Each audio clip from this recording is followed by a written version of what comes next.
your life that could lend for a very fruitful outcome. So we're going to take a quick commercial break, and right after this break, we'll be right back. When someone has lost a loved one, they want to know what exactly happened. They want to know, is the other person going to be held responsible? And they want closure. At Hunter and Everett, we help clients that have lost a loved one move on, and to do that with dignity and respect that they deserve.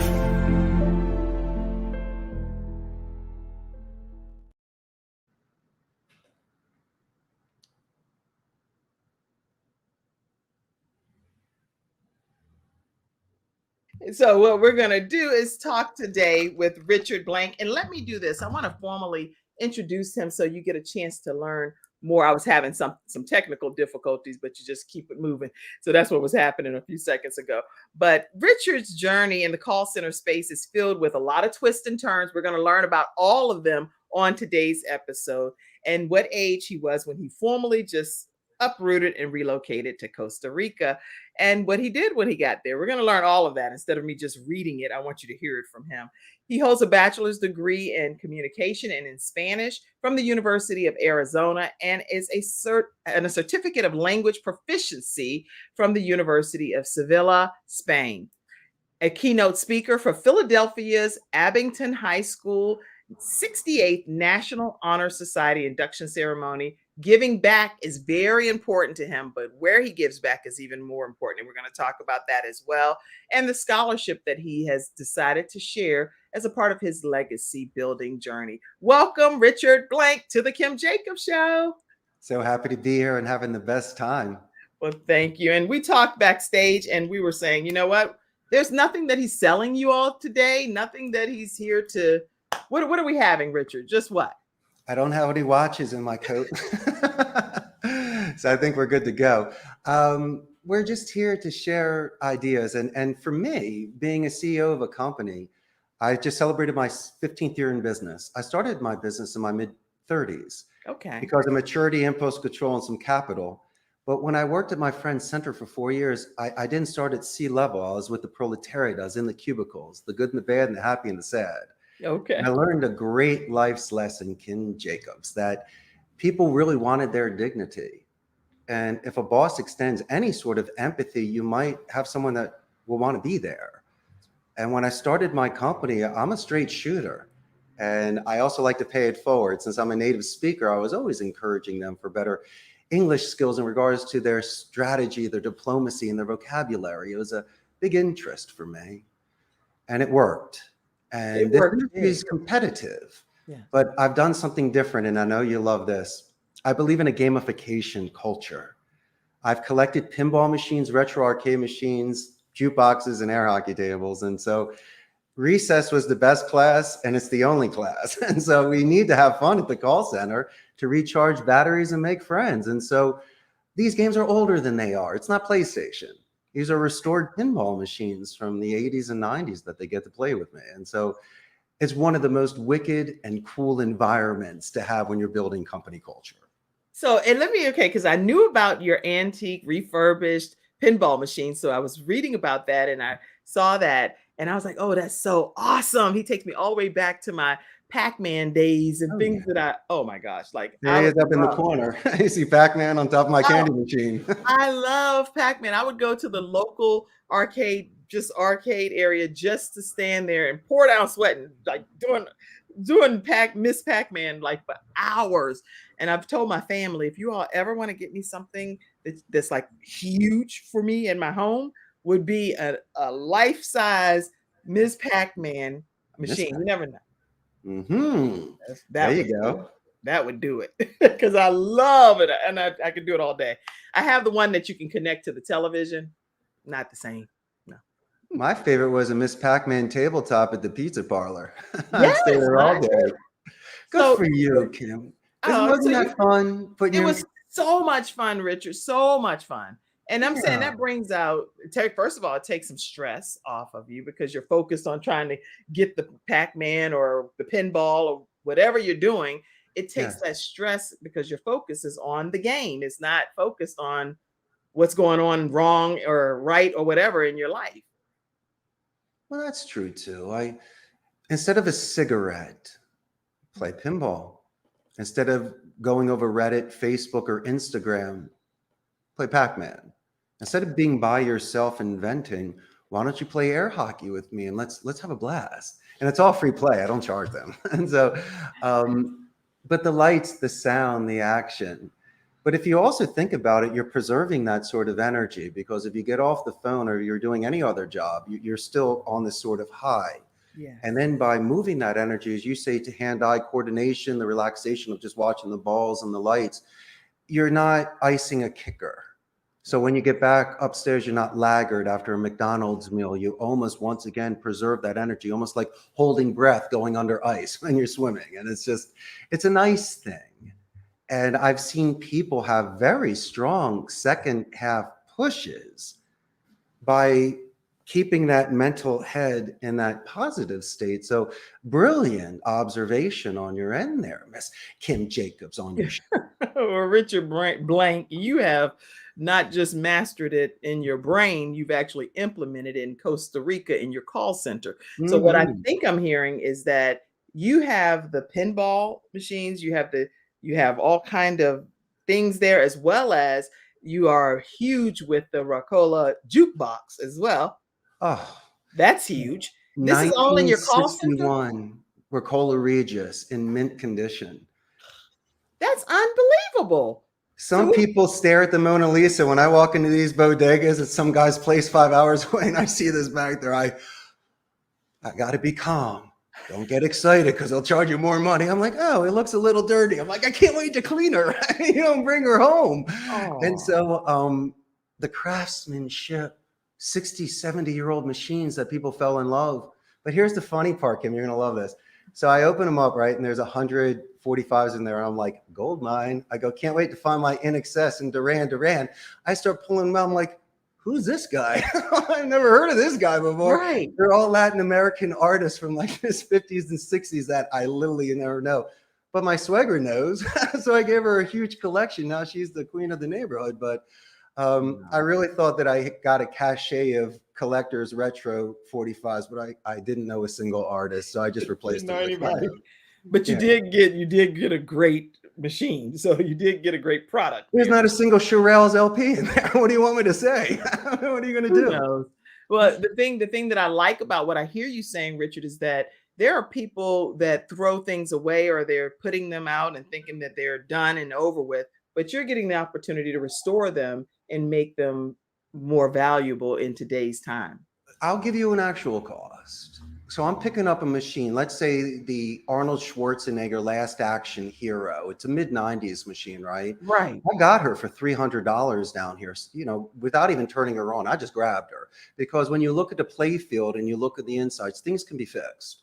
Now, I ordered certain parts from a couple different places in the United States, sent them here. That was a couple $100, a brand new screen. Okay. Electrician for another couple $100, a month's worth of work. Now, something that might cost me $700 to fix it, right, now is worth about $5,000, give or take a scratch or two. Right. But that's brilliance. And then people say, when are you going to sell them? So what? I finally got my Silver Spoons game room. I'm not selling anything. I'd rather give them away. Oh, my dear friend Kim, if you were in Costa Rica, I would have already had a jukebox and a Miss Pac-Man in your house. So, how I long to be in Costa Rica right now, then, to know that. Don't kid yourself. Once we get off this podcast, I'm checking eBay for you. That's awesome. Awesome. This is great and inspiring information. For all of you that are tuning in today, ask your questions, take your notes. We have with us someone that has just taken a vision from scratch and has taken it to abroad, to a beautiful sunny area that's nice all the time, where I put a few pictures here. Look at this. He's in Costa Rica, y'all. So he's like enjoying a great life in this beautiful area, this beautiful nation. And why Costa Rica? Richard, talk to us and tell us why that area. I could really lie to your audience and say that a few of those pictures were from my office window. I'm not going to. Why Costa Rica? Why not?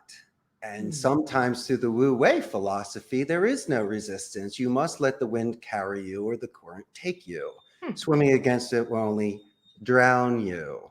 And so by learning this language and getting this opportunity, this was amazing. I had friends here, so it made it easier. Okay. In addition to that, knowing you're a guest in another country, it could be any country, Right. is very nice because you're open-minded. Things that I held dear in Philadelphia and Arizona don't matter here. It's really just your essence and speaking a language, understanding cultures and traditions. It's a beautiful thing. It only enriches one life where every day is just a brand new day for yourself. And so it's almost playing. It's almost feeling like camp, whereas an activity, it's a stimulation of the mind. You must be on your toes. And if you can do this, you're not going to be one of those horror stories that people talk about when people are traveling abroad and taking chances they wouldn't be taking in their own homes. And so I need to remind some people sometimes that you might want to pura vida and let loose and find yourself, but also don't lose yourself. Don't There are lose certain yourself. things in this world. Yes. Okay. That's really good. Because there are people that are interested. I can tell you for sure. I mean, I've traveled abroad, but I really am interested in Costa Rica and lots of other places. But you always want to know what is the appropriate steps that a person should take when traveling out of the country. So what do you recommend to people that are tuning in today and they're looking forward to traveling abroad, but don't know really where to begin? Due diligence. You asked about Costa Rica earlier. Great question. Let me say a second thing. Before coming here, I wanted to make sure if I would feel comfortable here. It's the only democratic society in Central America. We're north of Panama, south of Nicaragua, direct flights to the United States in under 5 hours. It's fine. There's no standing army, but they do have a national police force. They put that money into education, so there's a 95% literacy rate. There's a very good infrastructure here, which is very important. Companies such as Amazon, HP, Intel, Oracle have invested here. That's a comfortable thing in regards to the workforce and stability. How about this? An extremely large expatriate community here because their dollar goes further, plus there's medical tourism. So everything checked off. The only thing is I was 3,000 miles away from my mother. But besides that, it was close enough, but far away enough. But it's a wonderful place. Now, if someone is planning on traveling abroad, maybe the first thing to do is watch the movie Midnight Express. I want you to have a good time, but don't be stupid. Right. Okay. There's a lot of people that take chances or will listen to bad advice. And the most important thing is that you can come home and that you might need to miss out on a party or not get into a car with somebody that may be drinking. Or if your intuition or sixth sense kicks in because it's your spidey sense, then don't do it. I mean, you're abroad. It's better to stay home in your hostel and read a book than to take a chance that evening. And I used to hear stories when I traveled Europe in the early 90s of travelers that took chances.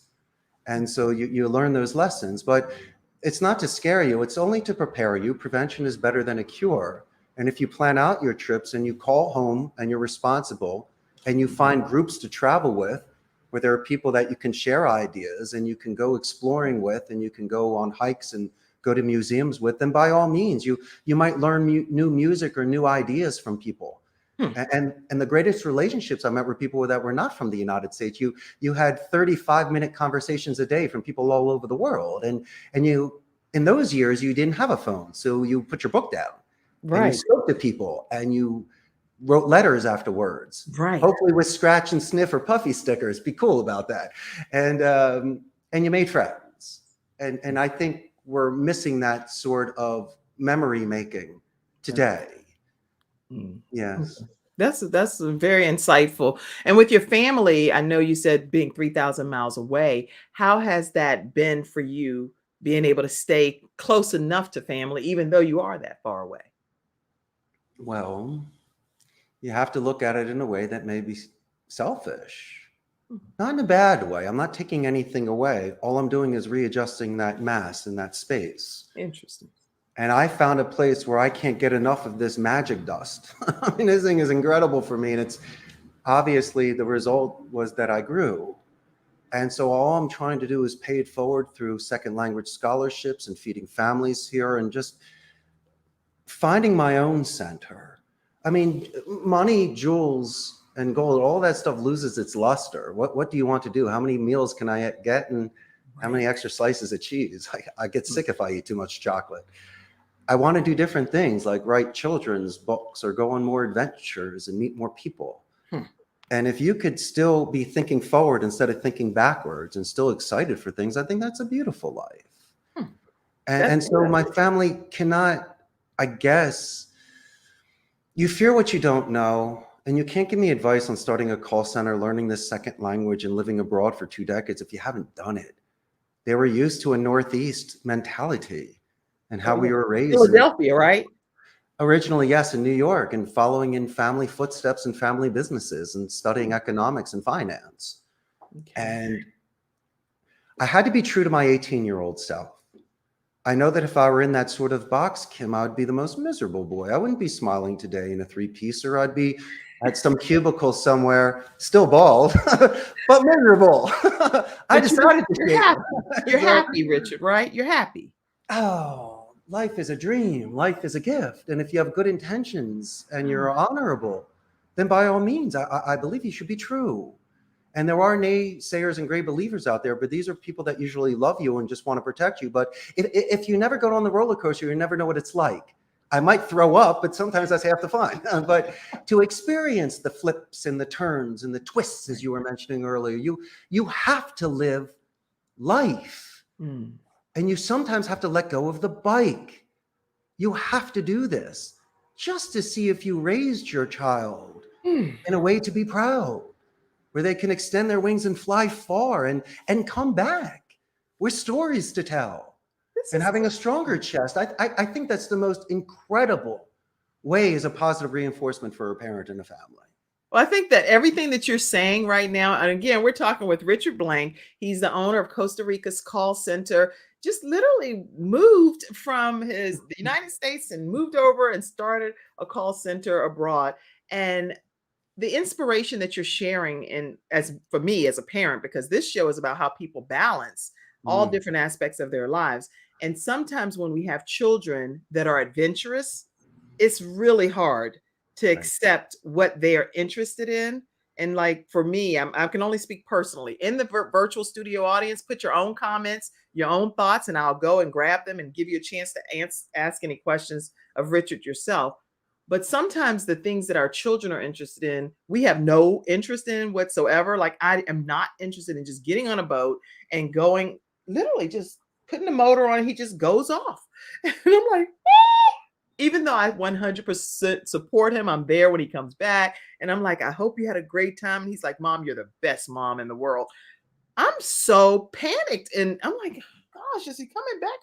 So you're inspiring me today, Richard, to encourage other parents to consider the child and what their dreams and goals are, not just what we want their goals and dreams to be. You remember the high school movies? Mommy can't always be there for me in high school. And if she were, how embarrassing. Right. You need to raise your child to be self-confident and self-reliant. And if your teachings from your family tradition are strong enough, you should have enough confidence in it to let it stand on its own.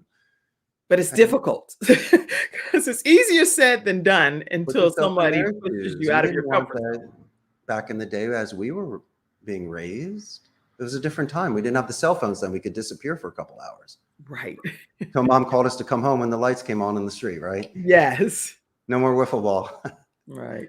What did you play back in the day? We used to do capture the flag and wiffle ball. And I used to do double dutch, Richard. So I would be like...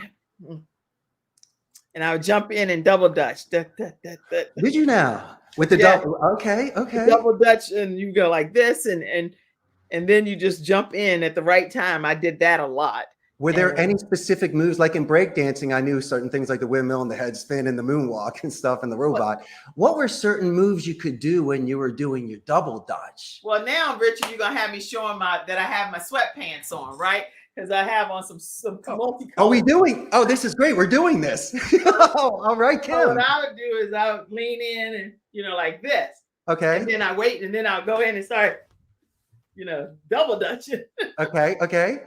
So I would lift each leg and do the double dutch move. And you could go in and out. That's so cool. It was fun. It And was a sometimes lot your of fun. friends would jump in too, and you guys would do it together. Oh yeah, two people would jump in, we tag each other and jump out. And another big thing we do is this, like, patty cake, but it would be slide and you pat. So it was just fun stuff we did. But anything just to have fun is what we did. Do they do that today? Have you seen double Dutch on the street in the neighborhoods? Not in my neighborhood. No, I see people writing. I do see people doing the hopscotch, which I used to do too. And you'd write like number 1, 2, and then you keep hopping until you got to two squares, different things like that. I do see some of the children in my neighborhood doing that. And dodgeball, we played dodgeball. That was the best.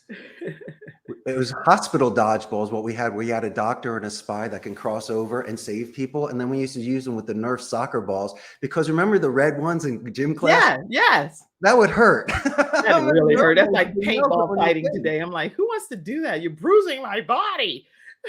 Had to be done, especially with that kid that wouldn't let you cheat off a math class. I know.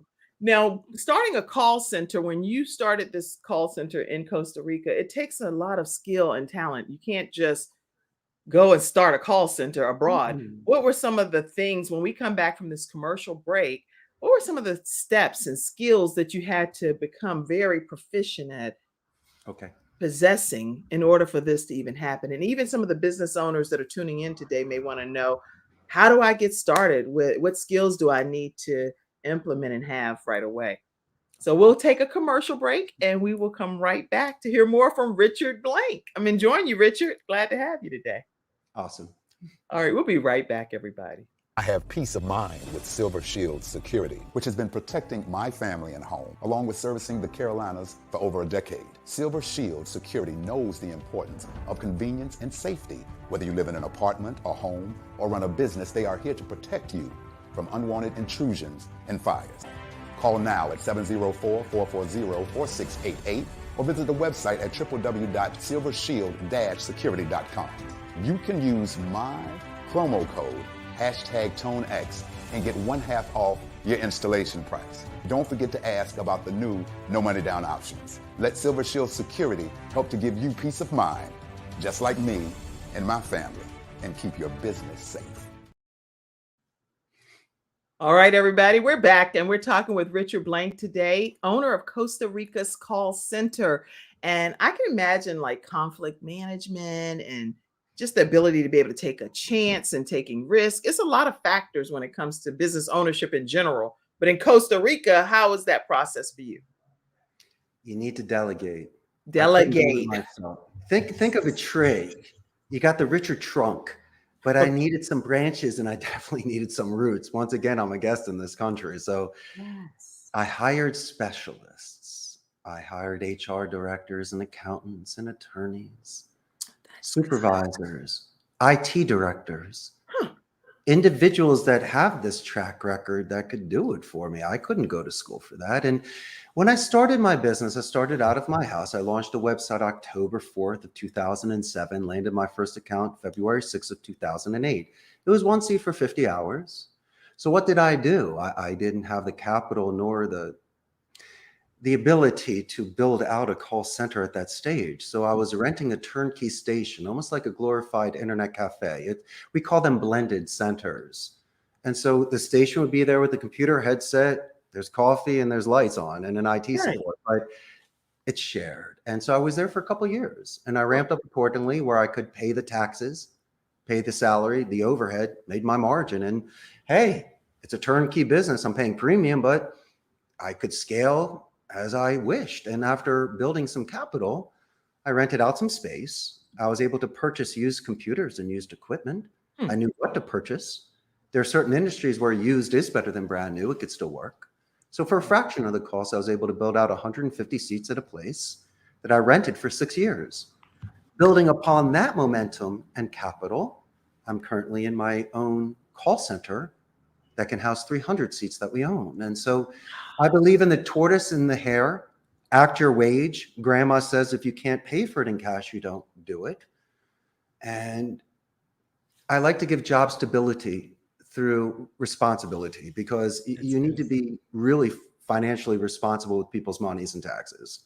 That's good. If you can do that, you can sleep at night. And so that's why I was building on this momentum, and the stars became aligned, Kim. This was a 1 in a million shot that hit. Why do you think I click my heels and I'm tapping my toes every day? And why do you think I'm dressed like this? You kidding me? Of course I'm celebrating.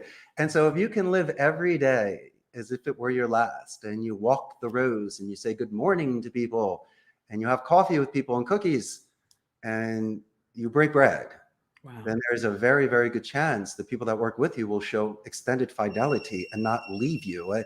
Natural attrition happens, Kim. I'll lose people because of a scheduling conflict. It's usually university age. Maybe your partner or best friend works somewhere closer to home, maybe more money. But Kim Jacobs, no one will ever be given the walk of shame. I won't make you cry on the floor. I will praise you in public, and I will make suggestions privately. But I've never done that. My ego is in check. I have leverage. I'd rather promote you than fire you. And so if you have an issue and you're afraid of a boss, that's your deal. You shouldn't be afraid of a teacher if you're not cheating. If you come to work and you are pen at the ready and coachable, I'm your biggest fan. And I'm just not going to call you ace and champ. Kim, I'm going to talk about the call you did last Thursday where you brought in 44 deals, and with Mrs. Jones, you name dropped her 3 times and repeated her email address with military alphabet. And you're going to go, wow, my boss actually did listen to me. So that's great leadership is what I'm hearing. And you sure you're not, just so I understand, Richard, you sure you're not a preacher? Because I think you might have some preaching capabilities over there. All I know is about positive reinforcement. My smile and sincerity and consistency, because I don't lie. I am from Philadelphia. I do what I do. People like that. You get what you get.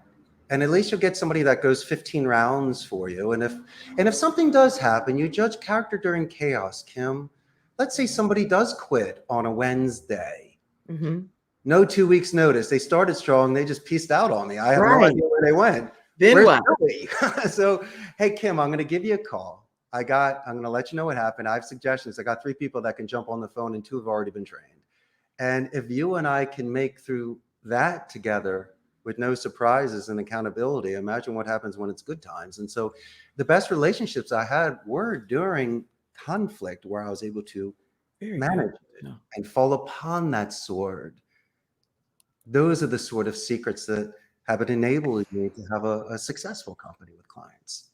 That is wonderful to know. So in conflict management in your call center, you actually get some quality other individuals when people do, through attrition, just kind of phase out or they leave abruptly or whatever the case may be. You have relationships that are already established so that you can quickly get some more people on board as quickly as possible. Yes, ma'am. But I also believe in prevention versus cure. If someone's been with me for 4 years, I don't want you to go.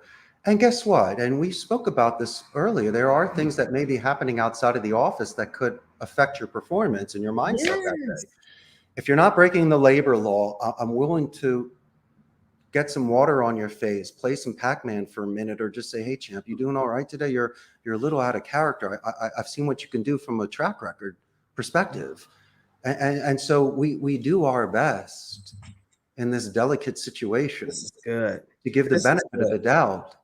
And even if, since it is a second language and someone can be emotional, then I might even bring in their best friend who could assist them through comfort or possibly speak for them in 2 languages, their native tongue Spanish, and then even in English, so we can back up an insurance policy and double check that their emotions are completely understood. Oh my goodness, guys, I'm hoping that you all in the virtual studio audience, no matter where you're tuning in from, that you're taking notes on what Richard Blank is saying. This is just universal guidance is what he's providing for any business owner. And if I see comments, I'll pop a lot of them up in a few minutes here. But if you're learning some nuggets, and I hope you're typing them and sharing this broadcast with your friends, your family, your coworkers, business owners, and entrepreneurs that you know around the world. Because what he's sharing is stuff that you can do regardless of whether it's through a call center or through any type of business that you own. So carry on, Richard. You're making some great points. My dear friend, I'm going to take it a step further with your permission. You're talking about business, entrepreneur, making money. Fine. Now, I want to go back to home. I want to save a Thanksgiving dinner or a marriage. Can we go there for a second? Yeah. If you are given the luxury of time, because I know things happen in the moment, okay? But if you're given the luxury of time, write a draft, don't send it, take a walk, hit the gym on it, wash your car on it, play, as mine case, pinball on it. But maybe the next day when the dust settles, I will call Kim and say, maybe I overextended myself yesterday. Please excuse my tone. I just figured out our priorities after being able to sleep on it. And I want to let you know that our relationship is 10 times more important than what we were talking about. Now, there's other things people can do.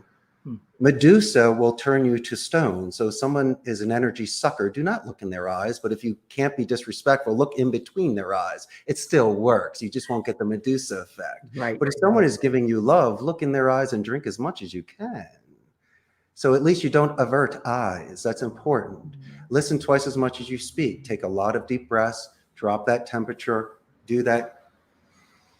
And also confirm, to show engagement and active listening. For my clarification, Kim, because I know that there's a lot of yelling and screaming. For my clarification, it was ABC or 1, 2, 3. It was 1, 2, 3, Richard. Thank you, Kim. And so all I'm doing is readjusting tones. And so there's a potential we can keep that sort of energy. And so those are the sort of things I see in the moment for people with long relationships or even first time meetings. And so I think you should always keep your composure, be very diplomatic in regards to your vocabulary. Kim, I hate to use the word help because sometimes it can evoke ego defense and reactions. Same message, different delivery. Why don't we open the thesaurus and use words like guide, assist, or even lend a hand? It works. Use words like guide, assist, and what else did you say? Lend a hand. These aren't first down plays. These are touchdown plays. Look what I did. There's no defense on that, and I just ran. All right. You're readjusting tones, and you're making nice. And then how about this? There's a Me Too technique I use with people. If there's a child or a dog or something that's happening, which may be interrupting a phone call or a face-to-face communication, inadvertently and passive aggressively, let's say it's a dog. I will first say that I love dogs. What's your dog's name? What breed is it? And then I'll say, how old is your puppy? Your puppy's 14. Of course it is. I love puppies. And so you'll realize through the barking, through the distractions, that I did it in such a beautiful way, not saying, what's your dog's name or your dog? No, I did 3 or 4 follow-up questions, and then the puppy line always works every time. That is so masterful. What you're you saying. Put her outside. Yeah. Okay, so some questions are coming in, and I do want to make sure that I take a moment to address any questions you all have in the virtual studio audience. Let me first go up and just acknowledge some people. Hey, Dr. Zakia said I look beautiful. Happy International Women's Day. Yes, it is International Women's Day, and happy International Women's Day to you. We all support each other, and I appreciate you being in the virtual studio audience today. Hello, everyone. Sandra Rumpf Jackson says that she has the Authors Forum. Make sure you all connect with her as well. She said, Pac-Man, I can remember that arcade in Newport News. Yes, that's where I played it, in Newport News, Virginia. Dennis says, much love to everybody. Much love to you. And he says, Mr. Richard kept hold of his dreams and persevered from his youthfulness. Yeah, that's true. Yeah. Thank you, Dennis. Absolutely. He agrees with everything that you're sharing. And I do see, I think it was a question that I hear. He's also a sharp dresser as well. Nice combination there. Dr. Zakia says that, and she's big on diversity and inclusion and dealing with people with disability and how to make sure that they're included in different workplace environments. But she said, could you give a specific example of a toxic leader situation and how you dealt with it? I need to address my hero, the master communicator that had Helen Keller. Helen Keller, who once again was born in 1880, had her 5 senses, lost 2 of her senses. And then through Anne Sullivan was able to then build these mediums of language communication and being an inspiration in this world, where if you look at the photographs with Charles Chaplin and Edison and Twain, I remember Eisenhower and Kennedy, she made the tours. Helen Keller, the master communicator. And so, and I'll get to that in a second of toxicity, but I want to talk about how when you remove certain areas, the others get enhanced. The scientists say it, we remove our taste, touch, and smell. Our hearing should be expanded naturally, but the beauty argument is metaphysics. People say you can't see on the phone, and I say quite the contrary. You have a book with imagination, descriptions, and adjectives. And so you can even make it that much more colorful, make it a painting instead of a print. Yeah. And so we are able to tap into that through the great Helen Keller. And do you know that there's a Helen Keller Institute here in Desamparados, Costa Rica, for blind and deaf children? And so homage to the master communicator. Now, toxic people in a workplace. I don't like cancers, okay? And we try to really filter people prior to coming into a company. They'll send in a resume and they will put in the bells and whistles. What I like to do, Kim, is I like to ask them to turn the paper over and give me a couple paragraphs on a coming of age moment. First, I got to explain about what it's like to beat up a bully or save a kitten. I want to see your grammar and spelling, but give me a story. Give me a really good story where you stood up in front of all your buddies and you were a king for that day. And so why do I do that? Because when it's raining on a Wednesday, or as the doctor was asking me about someone that's toxic, I might be able to use the story of when you were the champ or the kitten saver, or the time that you made dinner for your grandmother on her 90th birthday for like 20 people. And everyone loved it because you did her recipes that she grew up with. Right. And that's when I can connect at a real level instead of at a superficial level where I'm going to threaten to fire you or call you bitter that day. And so by going Philly real, by going old school, by sharing something with you so you can share something with me, and we can bridge and connect and anchor that way. Yes. Then maybe through that sort of energy, we can correct things. So that's just a brilliant answer. That's just a brilliant answer. God, you're bringing the best out of me today. Y'all are bringing out some great stuff from Richard Blank here. And we're honored to have him here today on the Kim Jacobs Show, just because we're getting an opportunity to learn more about his passion from a balance perspective. What gives him what's the why behind everything that you do here, Richard? What's that driving force for you that says, I have to do this, and this is it? This is why I do what I do. What is it? I believe in tingles and butterflies. I believe in lucid dreaming. I believe in certain things where how many times does someone have to come down and take off their white glove and smack me in the face and go, yo, dude. So I've accepted my fate and I know where my destiny is. You asked me a question earlier. Are we friends on Facebook? Well, listen, strangers are friends you haven't met yet. So of course we are. We are now. We are. Yeah, we'll be friends for life, I'm sure.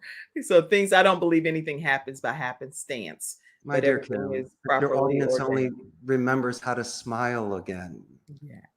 Right? And remember how to look up again and look in eyes again. Yes. And to take extra time again, as we did as children, to make those best friends. Wow.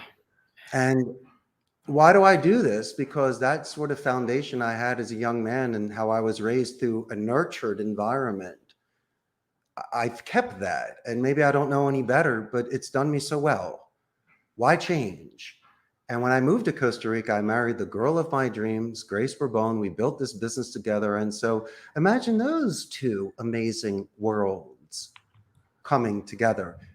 And so we were able to, every day is just sharing these things. It's almost like The Odd Couple or Bosom Buddies or whatever show you want to do from the 80s sitcom. And we are as opposite as the day is long. But once again, how do you have that natural connection? There's billions of people there. Why would we be together? Well, there was no forced fit. There was no family pressure, societal pressure. These were two people in their 20s that fell in love in Costa Rica on a whim. And it hasn't stopped. And so why not? We might as well add that to the plot and see where that goes. And so living that sort of poet's life where I have a great cocktail story and I can look at myself in the mirror and give myself 5 and make my bed in the morning and want to have physiological good days where I eat well and hit the gym and drive to work in my convertible, listen to my 80s music, well, then by all means, that is the balance of life. I know who I am. And these are the things that make Richard happy. Oh, I am so thrilled to know Richard Blank. I know it's something about you that is just like mesmerizing to me. I don't know. I'm like, what is that about this Richard guy that is really just kind of making you want to connect more with everything that you're. And I had no idea you were going to be talking about some of the things you're talking about now. But And I'm the to CEO hear of a call center that does telemarketing. You're supposed to hate me. Oh, I know, right? A telemarketing call center. That's not what this whole Right? Like in the conversation. movies, we don't sell stock. I mean, I appreciate the art and the rhetoric, and we can discuss it and break it down. But there's a lot of people here that earn a living, even in the United States, that make and receive phone calls and that retain clients, can get upsells, can get referrals, and worst case scenario, dropping the ball, can get an exit interview from a long-term client to possibly make those suggestions that can make the company better. And so hats off to anybody that still work at call centers. That is awesome. And you know what? One thing, you said a lot of stuff so far in this hour already, but one thing that made you light up when I heard a different level in your voice was this Grace woman, right? So That's my princess. I found a photo, but I was like, let me find it. You know, I'm back here deep diving, right? She is gorgeous, breathtaking. I can imagine you all walking down the beaches in Costa Rica, locking arms. Absolutely beautiful. He's the HR heavyweight champ, undefeated. Listen, I might be the owner. She's the boss. That's And you look at that's what's under the hood. Grace runs this company. She runs the company. 150 strong, 15 years in business. She's incredible. And if it weren't for Grace, there's absolutely no way that I would be where I am today. And so, no, credit is where credit is due. I might be the face man of the A-team, but that's Hannibal Smith that you're looking at. Oh, and B.A. Baracus as well. Combo those two for her. Yeah. That is incredible. So listen, everybody, we're talking with the owner of Costa Rica's call center. I have a few images that I will pop up throughout the next part of our discussion here. And we're going to learn more about his call center and also get a chance before today is over to learn about something he's passionate about back in the Philadelphia area. Right when we come back after this commercial break. We'll be right back, everyone. CTR Media Network is now accepting new podcasters to join our growing network that's reaching 350 million global listeners. Have you heard? CTR Media Network offers podcast production, podcast training, distribution, and product placement. Book us for your next event or schedule an interview with CTR Media Network podcasters today. To learn more, go to ctrmedianetwork.com. All right, everyone, we're back and we're talking with Richard Blank all the way from Costa Rica. And as you can see, the sun is beaming in right back there on the jukebox and all of the gaming things that he has. He collects actually antique pinball machines, refurbishes them. And I don't know that you necessarily sell them, but you keep them. Is that what's happening? They're not going anywhere as long as I have space. My wife gives me permission.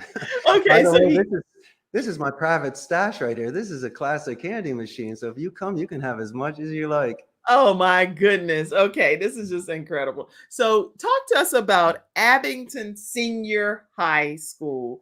And I know you had the distinct honor of speaking at their 68th National Honor Society induction ceremony. But tell us some more things about what you do there at Abington. Well, you might know a couple people. We're famous for having Bob Saget. He was a Abington grad, and also Michael Buffer, the announcer that does Let's Get Ready to Rumble. Those are very good alumni that you may know. Yeah. And it was a wonderful Northeast school. I was supposed to graduate Germantown Academy, but I was politely asked to leave after 7th grade. And so my destiny changed from private school to public school. And I went from about 60 kids to 500 kids. Okay. And I was the new kid with no game, no style, no friends. And if you fast forward a couple of years, I believe in a nurtured environment, you know, with the athletics and raising money for the school and really just building on character. But I loved the Spanish class. And I was really gravitating towards languages. And I decided to do a second language scholarship for Abington because it's different. First, they didn't have one. And I understand arts and athletics and things like that. But if somebody like myself, who's Romanian or Russian and has a Philly accent, but no other language skills, all of a sudden gets an intermediate level, advanced level of Spanish in high school, That's pretty cool. And I knew what it was like in the sort of work and the structure and discipline that you put into it. It was hey, here's a beautiful thing. Dedicated practice. Like the Karate Kid. It just wasn't Miyagi. The kid had to do those kicks on the boat and on that thing on the beach. Yes. And if you're not doing just your homework, the 5 hours a week and maybe an hour to study, you're putting in some time, like the gym, like the violin, like your painting, like your language. You could see that you really have an interest in this. And I loved it. I couldn't get enough of it. It was so much fun for me. And so this 68th Honor Society induction ceremony, it was an honor that was given to me from Principal Barrios, because he knows that I have such loyalty to his Abington and I love it. Right. And so for someone that was a CB student to speak in front of these honor roll students that have much more maturity than I had, and that sort of cognitive skills, I was in awe. I was embarrassed because of my own grades, but then again, I have other areas in which I do well. So I gave a speech about momentum, and I gave a speech about where we began from. And there's nothing wrong with an Abington seed. There is something about this Northeast Philadelphia community that's right next to Jenkintown where they film the Goldbergs. Right. And I mean, Abington's got some cool stuff. You got Willow Grove right there. You got Glenside and Roslyn. I mean, it's right there. Right. And it toughened you up when they wouldn't call your school number on a snow day and you had to go to school. And those weather. And just in Philadelphia, we had pride. You had to earn your spots on the sports teams. And the other high schools were fighting for it too. I like the Northeast sort of grit. I like the sort of attitude that we have, and we're loud and we're boisterous and we have that sort of pride. And growing up with that, that really gave me that sort of backbone that when I was in certain areas, I wasn't brazen, but I had my own spirit. I could hold my own. Right. And then you think that was just from where you were kind of exposed to? Just 1,000%. That's 1,000%. In fact, there is a gentleman from my class, Sean Wooden, played in the NFL. Got another friend, Micah Halpin, that made it to Hollywood. And so there are peers of mine that have gone to such heights in their own industries that why not me? And so the fact that I could speak for others and have that sort of honor, I took it very seriously. I get a little emotional because I remember where I came from and I love my friends to death.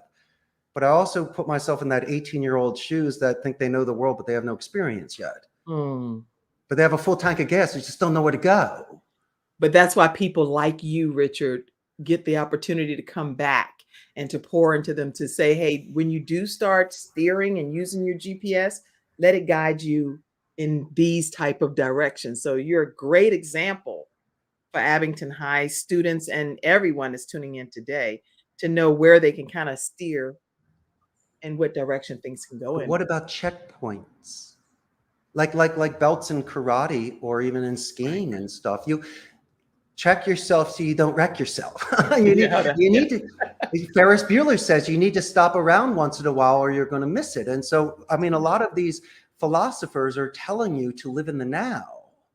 And so stop thinking ahead and stop being anxious or depressed because of the back and forth of the past and the future. You really need to be where you are at the moment just to make sure that you have accomplished.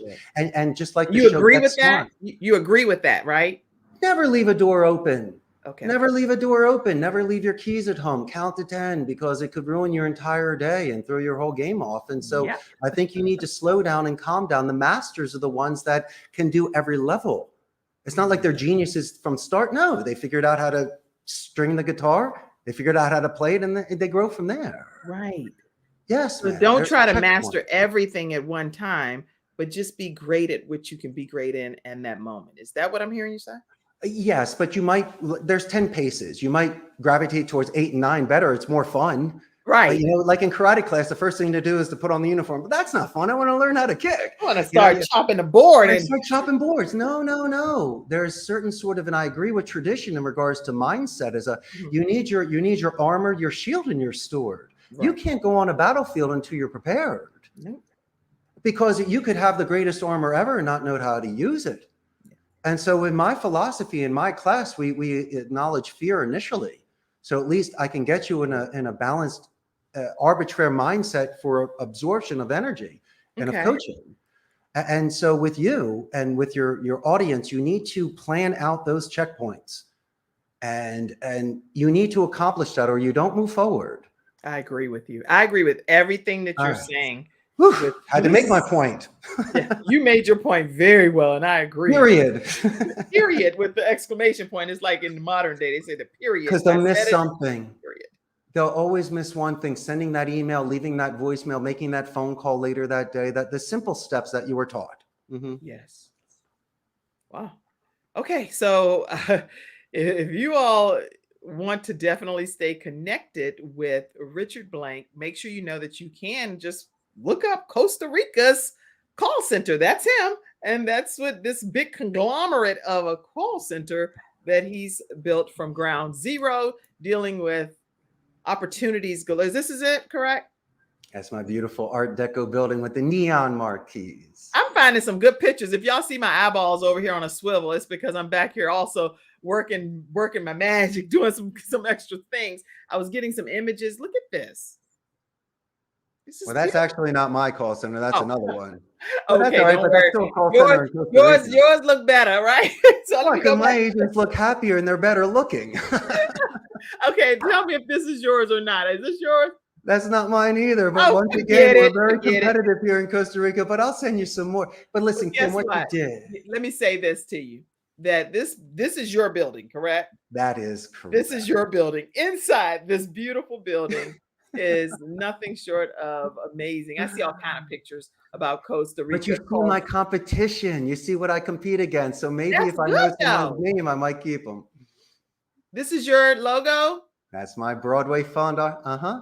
That is beautiful. Costa Rica's call center. And as you can see, there are other call centers there, but Yes. I'm telling you that and that's a beautiful thing to be able to spread the wealth and to show in Costa Rica, there are lots of different things that are thriving in that area. So I'm super excited about that.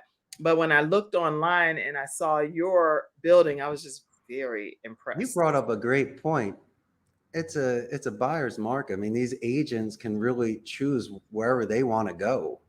Since I compete against Amazon and we all pay pretty much the same base and benefits, how do I get those people? Well, they gravitate towards a place where they can make a name for themselves. They don't need to high amongst thousands. They want to grow. It's like a honeycomb club. Sometimes the best groups are the smaller groups. I don't need thousands. I'd rather have my 150 strong. If that makes any sort of sense. That makes a lot of sense. And I see a training room. Oh, this is one of yours for sure, because I see your logo on here. I see your training center room. Everything seems very. You're probably looking at my older locations. We have 3 locations, but yeah, I'll send you some updated stuff. But also as well, how about this? Bringing people in that may have not worked at a call center before, but a college education where we can mold them. They don't have bad habits, like a squire to a knight. So a lot of the people we've promoted from within have really grown with us since day one. Wow. This is amazing. As you just see, learning about a call center in itself and giving people opportunities to be able to. I see one with pinball machines. Is that yours? That's definitely me. Okay, I see other one stuff. that's got a bunch of pinball machines. Oh, So I'm yeah. assuming that's you too. And let me Every see, day. I'll put that in there because I was like, this is amazing. All of these pinball, because you make your call center fun. This is what I think I'm hearing you say too. People can have fun at your location. My favorite are when clients show up, because it shows how I treat my agents and how I treat myself. And how come you don't have games? When brand new people come into the call center and they're expecting to be intimidated with that interview, and they walk through the game room kind of like Willy Wonka's chocolate factory. They can't wait to go play the games. You don't think they'll lose their minds. They'll lose their minds. Did you see that one there? That's a Judge Dredd.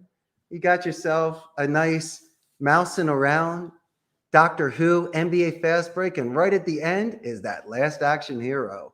So much fun. You know what? It kind of reminds me here in the United States, there are some buildings that people, I know different churches, and they are on those Hoover boards, and it's just fun. It's like a whole fun environment. It just reminds me of something like that, and that's happening over there in Costa Rica daily at your establishment. So I'm really proud to hear your work story. on it. Come on, there's always the cheerleader. I'm not a joker, but I'm a motivator. I dress for the occasion. I walk the roads. Okay. Is that what they expect of me? I guess. But if They that's don't what know I'm what to supposed expect, do, probably. I don't know, between me and you, I don't know.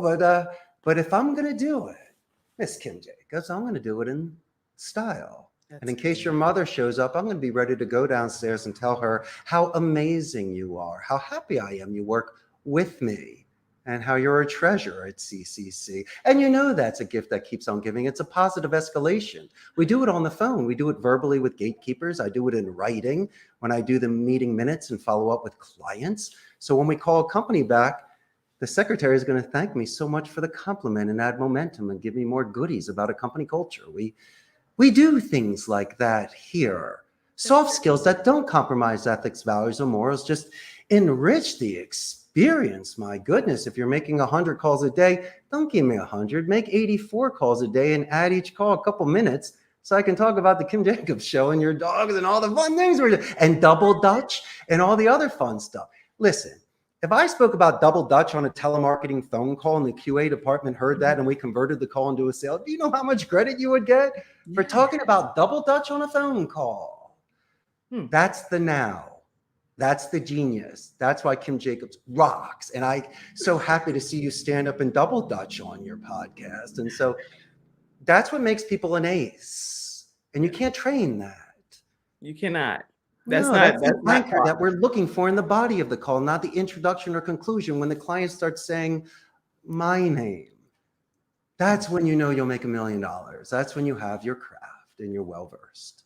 That's just masterful what you're saying. So listen, I want you all to know too that with the Kim Jacobs Show, you can donate into the program. The only way that we keep this particular organization thriving is by donations from community members like yourselves. You can do it once, weekly, monthly. I went through and did some shout outs yesterday of people that just recently donated, and we thank you all for your contributions. But screenshot it and make sure you take a moment to donate to our broadcast. We come on Monday through Friday at 11 o'clock a.m. Eastern Standard Time, and we welcome you to contribute to the broadcast. Richard, we're going to get a closing comment from you right after our final commercial break. Everybody stay tight, and we're going to hear back from Richard Blank right after this.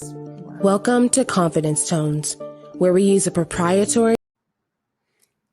Everyone, and we're back with some closing comments from Richard Blank. Let me also let you know, if you're interested in learning more about the Confidence Tones, you can reach drjod.com, drjod.com at 1-800-820-0854, and let her know that the Kim Jacobs Show sent you her way. Okay.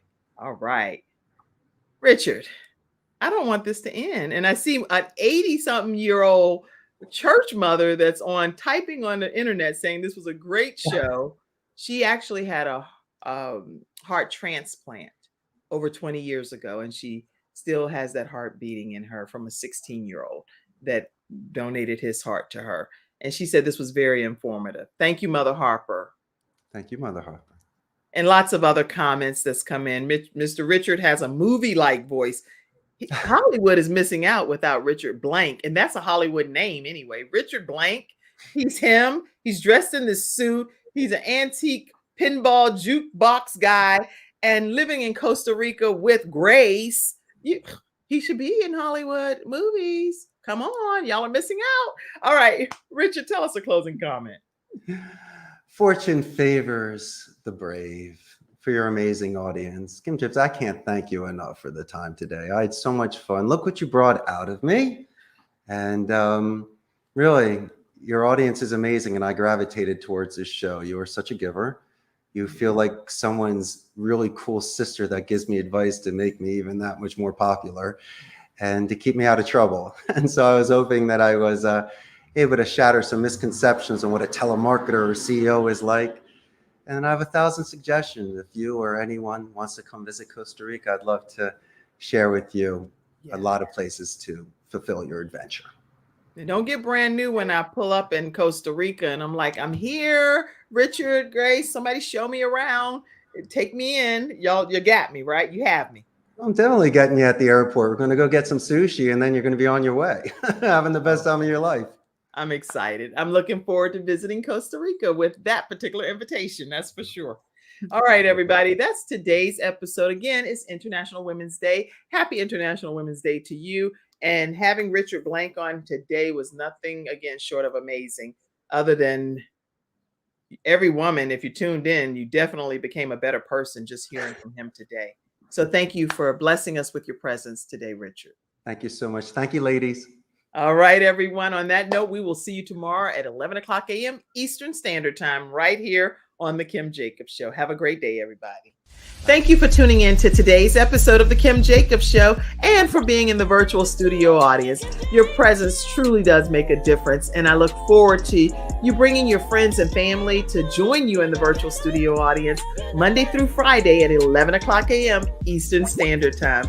I look forward to seeing you and make it a great day.